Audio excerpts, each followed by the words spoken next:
కొత్త యూపీఐ నిబంధనల ప్రకారం యూపీఐ ద్వారా చెల్లింపు చేస్తున్నప్పుడు వినియోగదారులు బ్యాంక్లో రిజిస్టర్ చేయబడిన గ్రహీత అసలు పేరును మాత్రమే చూస్తారు.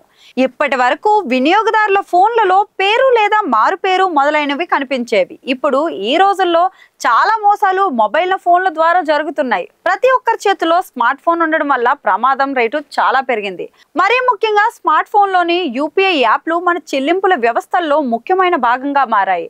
నేరస్తులు ప్రజలను లక్ష్యంగా చేసుకుని భారీగా మోసం చేస్తున్నారు. ఆన్లైన్ మోసాలు నివారించడానికి యూపీఐ నియమాలు ఎప్పటికప్పుడు మారుతూ ఉంటాయి.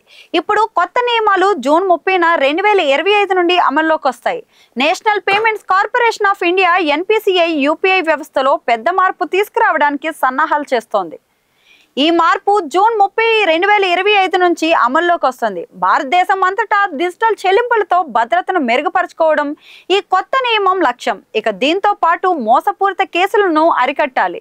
ప్రస్తుతం Google pay, phone pay, Paytm, BHIM వంటి యూపీఐ యాప్లు గ్రహీత పేరుతో పాటు పంపిన వారు అతని మొబైల్లో సేవ్ చేసుకున్న నెంబర్ అయితే చూపుతాయి. ఇప్పుడు బ్యాంక్లో రిజిస్టర్ చేయబడిన పేరు మాత్రమే కనిపిస్తుంది. ఇక కొత్త యూపీఐ నిబంధనల ప్రకారం యూపీఐ ద్వారా చెల్లింపు చేస్తున్నప్పుడు వినియోగదారులు బ్యాంకులో రిజిస్టర్ చేయబడిన గ్రహీత అసలు పేరు మాత్రమే చూస్తారు. ఇప్పటి వరకు వినియోగదారుల ఫోన్లో పేరు లేదా మారు పేరు మొదలైనవి కనిపించేవి. ఇప్పుడు ఆ మారు పేరు కనిపించదు.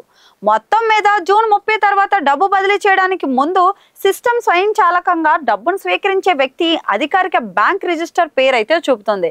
ఇక స్కామర్లు తమ గుర్తింపును దాచడానికి మారు పేర్లను ఉపయోగించారు.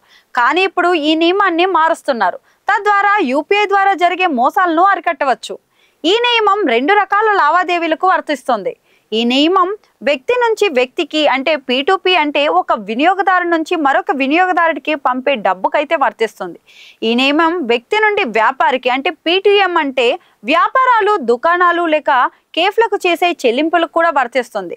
లావాదేవీ QR కోడ్ను స్కాన్ చేయడం ద్వారా జరిగిన లేదా మొబైల్ నెంబర్ నుంచి యూపీఐ ఐడిని నమోదు చేయడం ద్వారా జరిగిన పంపిన వారికి రిసీవర్ రిజిస్టర్ పేరు మాత్రమే కనిపిస్తుంది. దేశంలో యూపీఐ వినియోగం పెరుగుతున్న కొద్దీ నకిలీ పేర్లు, QR కోడ్లకు సంబంధించిన మోసం కేసులు అయితే ఎక్కువ పెరిగిపోతున్నాయి. అందువల్ల మోసాన్ని నిరోధించడం చాలా ముఖ్యమైనదిగా మారింది.